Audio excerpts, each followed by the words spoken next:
Hi, this is Dr. Mike, host of the free iTunes podcast, Psychiatric Secrets Revealed with Dr. Mike.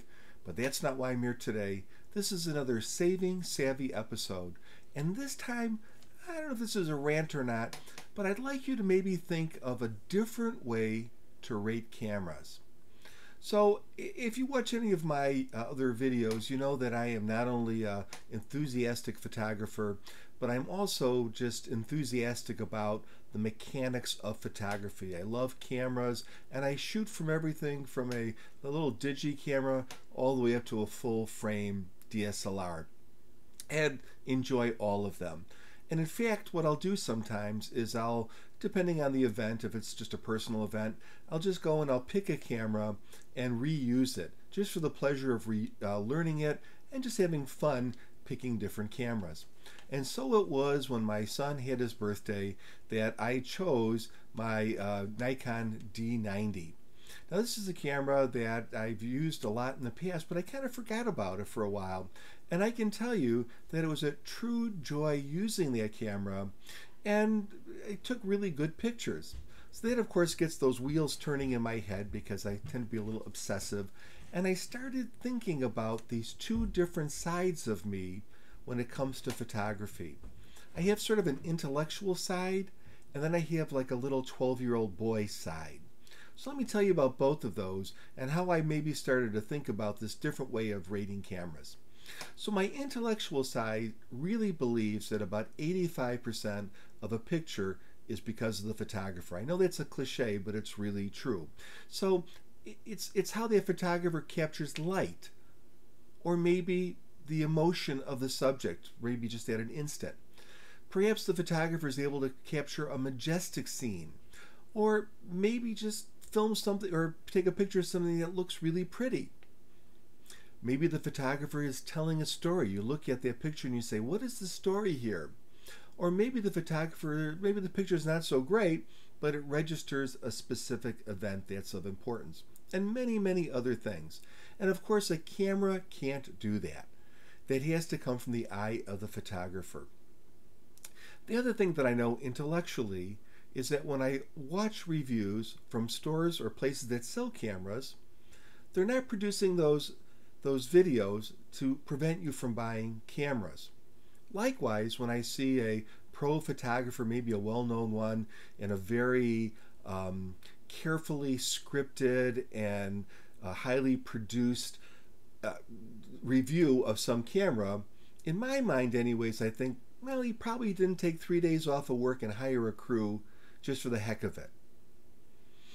Likewise, there are these ads that are out there. I call them ads, but these are unknown photographers who are talking about switching from their DSLRs to a very good but very much consumer-oriented mirrorless camera. And they're talking about how great it is and everything. And I'm just thinking to myself, drop it off a table, it's going to be dead.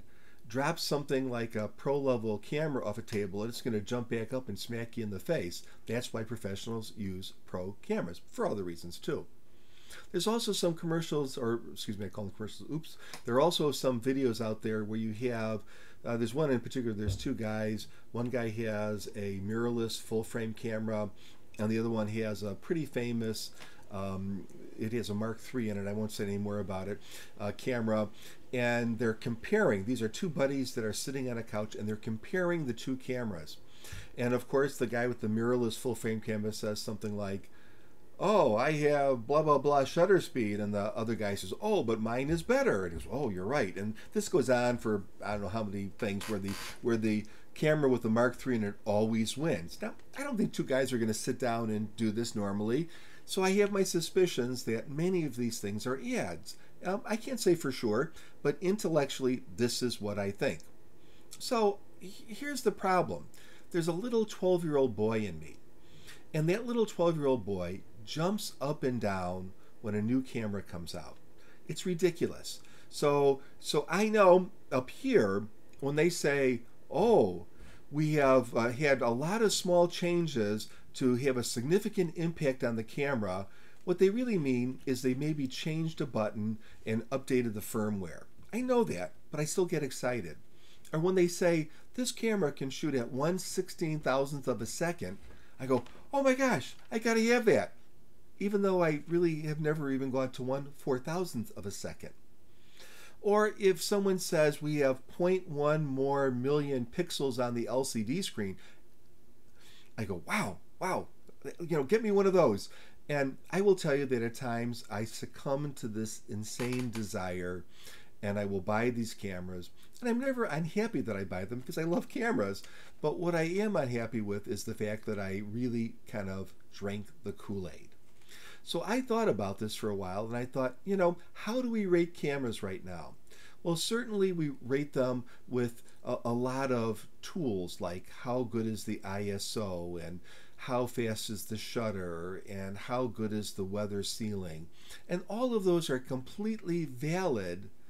But the question is, for most of us, does it really change what we do? So let me take an outrageous example in my case. So remember I used that D90. D90 came out in 2008. It's a 12 megapixel camera.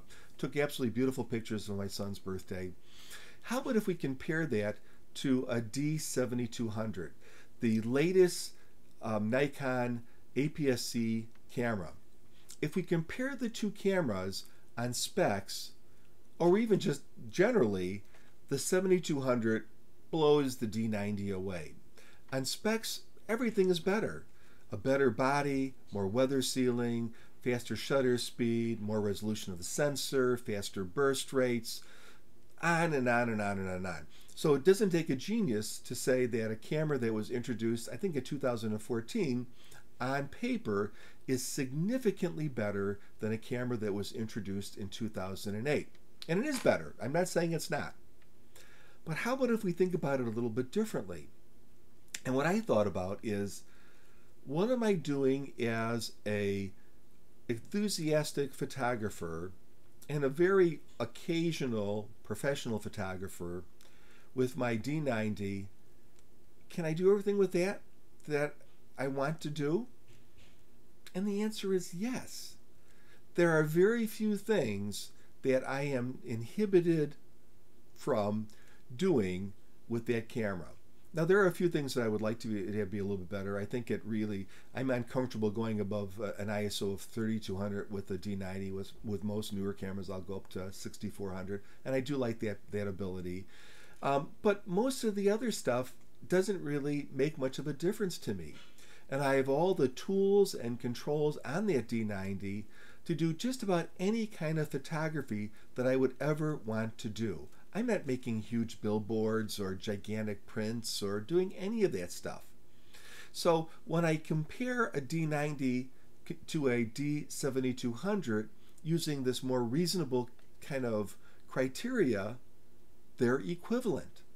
Now, again, I'm not saying that the D90 is as good as the D7200. What I'm saying is that overall, the level of enjoyment, the quality of the photograph, again, maybe a little bit less resolution, but that's okay. The ability to control the camera within my particular needs, I could do all that with the D90. So why did I buy a D7200? Because I've got that little boy inside of me that says, ooh, ooh, you're to be an awesome photographer, buy this camera and everything will be great. And again, I enjoy it, but it doesn't make a lot of sense. So what I would kind of urge all of you to do, I have one more thought too. So the first DSLR that I bought was a digital Rebel. I think it was a 300D or something like that. In its day, an amazing, awesome breakthrough camera, 6 megapixels. So I said, well, what about that? Does that camera do everything that I wanted to do? Or would I be happy and enjoy using that camera instead of, let's say, a D7200? And what became clear is that although that camera kind of sort of does everything I would need it to do, because, hey, I use compact cameras and it's still significantly better than your typical compact camera, but it wouldn't be as fun. Why? Display is tiny, resolution is bad, the ergonomics are not so good, the feature set, it's first generation processor, many things about it slow. Many things about it would make that camera not the equivalent of my current needs, where the D90 still is there. So does this mean I'm going to stop buying cameras? That little boy is awfully powerful, and I think he's going to shout up and down, and I'm going to do it. But I just thought I would pass on this idea to the rest of you. When you see these, I'm going to call them what I think they are. When you see these commercials, when you get really excited about something, when you think that that small change, they say, oh, you can go up to 2 million ISO, but really you can only go up to 6400, otherwise it looks like garbage. When you see that sort of stuff, think maybe more about, is my current camera doing what it needs to do? If the answer is yes, either save that money or buy a new lens or something. If the answer is no, then maybe it's time to improve.